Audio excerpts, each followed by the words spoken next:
Halo Sobat Football Lovers, kembali lagi di channel Bal News 2. Nah, kali ini di channel ini kami membahas berita seputar olahraga sepak bola. Dari mulai berita timnas Indonesia, informasi Liga Indonesia, informasi Liga seputar internasional.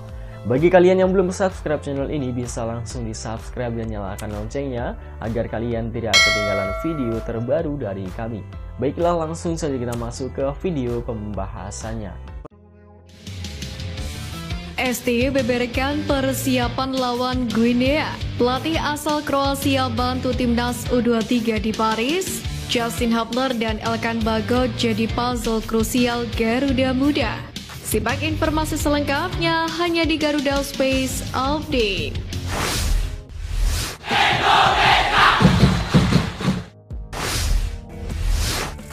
Pelatih timnas Indonesia U23 Sintayong membeberkan persiapan tim jelang menghadapi Guinea di babak playoff Olimpiade Paris 2024 lawan Guinea. Sintayong mengakui bahwa para pemainnya mengalami kelelahan sejak laga kontra Irak kemarin. Untuk itu, para pemain diwajibkan untuk menjalani pemulihan tanpa menyentuh bola sekalipun dalam waktu 3 hari. Sintayong menerapkan aturan tersebut guna menjaga para pemainnya usai mengalami burnout. Terlebih, mental Garuda Muda sendiri tengah menurun, yakni akibat kelelahan di partai perebutan tempat ketiga Piala Asia U23 kemarin. Usai tiba di Paris, timnas Indonesia U23 sendiri rencananya akan kembali latihan taktik H-3 jelang menghadapi Guinea pada hari Kamisnya.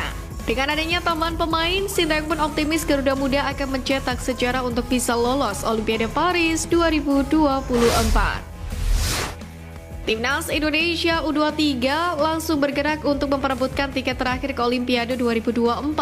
Dalam hal ini, anggota Exco PSSI Arya Sinulinga menjelaskan, evaluasi sudah selesai dilakukan pasca Piala Asia U23 2024 kemarin. Beberapa faktor pun jadi masalah krusial di laga tersebut, salah satunya karena kelelahan yang diderita oleh pemain. Bahkan, Justin Hubner harus kembali ke klub Cerezo Osaka. Sebelumnya, dia mendapatkan izin tambahan karena Indonesia lolos dari babak fase grup. Namun kehadiran Hubner akan diusahakan demi menambah kekuatan Indonesia. Selain itu, masih ada Elkan Bagot yang terus dikomunikasikan oleh PSSI. Sebab Elkan Bagot sudah selesai menjalani peminjaman di Bristol Rovers. Saat ini tinggal menunggu keputusan dari Ipswich Town apakah mereka akan melepas pemainnya tersebut. Arya sendiri berharap dua pemain tersebut bisa segera bergabung ke skuad Garuda Muda.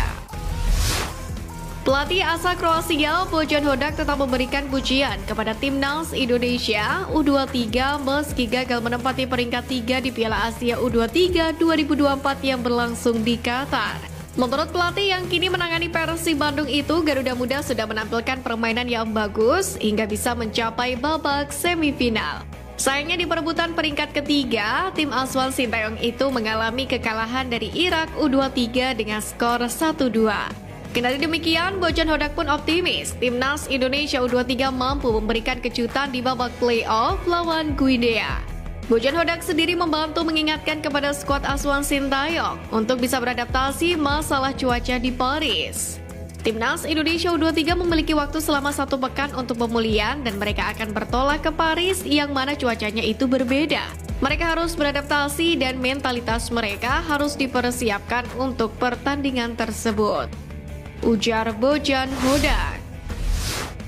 Striker timnas Indonesia U20 Arkan Kakak mengungkapkan pengalamannya yang pernah melawan tim Afrika di Piala Dunia U17 2023 kemarin. Kala itu Arkan Kakak tampil memperkuat timnas U17 Indonesia melawan Maroko di grup A Piala Dunia U17. Skor akhir 3-1 menjadi kemenangan Maroko atas timnas U17 Indonesia. Diakui oleh Arkan Kakak, tim asal Afrika memiliki karakter yang tangguh. Atas pengalaman tersebut, Arkan Kakak percaya bahwasanya timnas Indonesia U23 yang akan menghadapi wakil Afrika Guinea bisa memberikan perlawanan sengit di babak playoff perebutan sisa 1 tiket Olimpiade 2024 Paris. Kakak sendiri kini tengah mengikuti pemusatan latihan atau TC Timnas Indonesia U20 Indonesia di Jakarta. Rencananya, TC skuad Garuda Nusantara ini akan berlangsung hingga 31 Mei. Federasi Sepak Bola Guinea menginformasikan kepada publik dan seluruh media bahwa pertandingan playoff turnamen sepak bola putra Olimpiade Paris 2024, yakni antara Guinea dan Indonesia akan berlangsung pada 9 Mei 2024 di Paris di CNF Clairefontaine pada pukul 1 siang waktu setempat atau pukul 19.00 waktu Indonesia Barat. Sementara itu dalam laman resminya, Federasi Sepak Bola Guinea menjelaskan bahwa sesuai dengan pedoman FIFA dan untuk alasan keamanan, pertandingan akan dimainkan secara tertutup. Kendati demikian, tidak dijelaskan maksud dari tertutup yang berpotensi tanpa penonton atau tetap bisa dinikmati via live streaming. Federasi Sepak Bola Guinea sendiri tidak terlalu mempermasalahkan situasi itu. SC Heerenveen diambang kegagalan lolos ke pentas antar klub Eropa setelah Tom Haye dan kawan-kawan ditahan Almere City pada lanjutan Liga Belanda, yang mana pada laga tersebut Tom Haye sendiri gagal mengeksekusi penalti. Dengan hasil tersebut, SC Heerenveen tetap di peringkat 10 klasemen Liga Belanda dengan koleksi 37 poin dari 32 pertandingan. 1 poin tersisa seperti kekalahan. Begitulah bunyi judul di laman resmi klub terkait hasil di markas Almere. Hal itu lantaran Heerenveen melewatkan satu kesempatan untuk membuka harapan lolos ke kompetisi Eropa musim depan.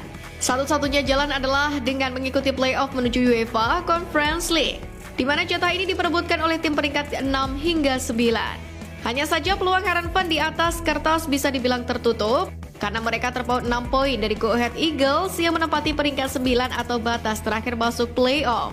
Dalam 2 partai tersisa, Heerenveen sendiri masih mungkin menyamai koleksi angka Eagles. Tetapi misi tersebut diambang mustahil karena selisih gol yang jauh. 2 pemain timnas Indonesia U23 Rizky Ridho dan Marcelino Ferdinand mendapatkan penghargaan dari masing-masing kampusnya usai berlaga di Piala Asia U23 2024. Rektor Universitas Muhammadiyah atau UM Surabaya, Sukadino, mengatakan apapun hasilnya, Garuda Muda sudah berjuang sangat keras, termasuk kartu merah yang menimpa Rizky Ridho saat pertandingan melawan Uzbekistan. Menurutnya hal itu bisa jadi pembelajaran bagi mahasiswa semester 4 Pro di manajemen UM Surabaya tersebut. Pihak UM Surabaya pun menyiapkan bonus berupa uang tunai dan penghargaan untuk kapten timnas U23 ini. Dia mengatakan bonus kepada Ridho akan diberikan usai bek Persija Jakarta itu kembali ke tanah air. Sementara itu, Rektor Universitas Negeri Surabaya atau UNESA, Nur Hasan, mengatakan pihaknya terus memberikan dukungan terhadap gelandang serang timnas Indonesia U23, Marcelino Ferdinand, yang juga mahasiswanya. Waktu Marcelino membantu Indonesia raih medali emas sepak bola di SEA Games 2023 lalu, kami berikan beasiswa kuliah gratis di UNESA. Nah, sekarang kami juga menawarkan beasiswa S2. Nanti lulus S1 bisa lanjut S2 lagi, beasiswa. Lalu kalau sudah S2, kami tawarkan jadi dosen di UNESA atas perannya memperkuat timnas di Piala Asia U23 2024, kata Nur Hasan. Federasi Sepak Bola Asia Tenggara atau AFF telah merilis jadwal drawing Piala AFF 2024 atau yang kini berganti nama menjadi ASEAN Cup 2024. Drawing kejuaraan bergengsi antar negara Asia Tenggara tersebut akan dilaksanakan pada Selasa 21 Mei pada pukul 15.00 waktu Indonesia Barat. AFF sendiri belum mengumumkan pembagian pot. Namun timnas Indonesia diprediksi akan berada di pot 2 mengingat prestasi dalam 3 edisi. Sementara itu, pot 1 besar kemungkinan akan diisi oleh Vietnam dan Thailand yang berstatus sebagai juara dalam 3 edisi terakhir.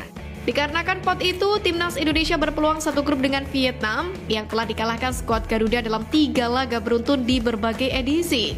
Namun, Vietnam dipastikan akan berbeda di Piala AFF 2024 ini, sebab mereka kini resmi memiliki nahkoda baru yakni Kim Sang-sik dari Korea Selatan. Piala AFF 2024 sendiri rencananya akan berlangsung pada 23 November hingga 21 Desember tahun ini. Timnas Indonesia sendiri berpeluang menjadi juara dengan materi pemain yang menggesankan. Sekian News Flash kali ini Sobat Garuda, mari terus dukung perjuangan Timnas Indonesia. Nantikan News Flash edition dari Garuda Space selanjutnya. Terima kasih dan salam olahraga.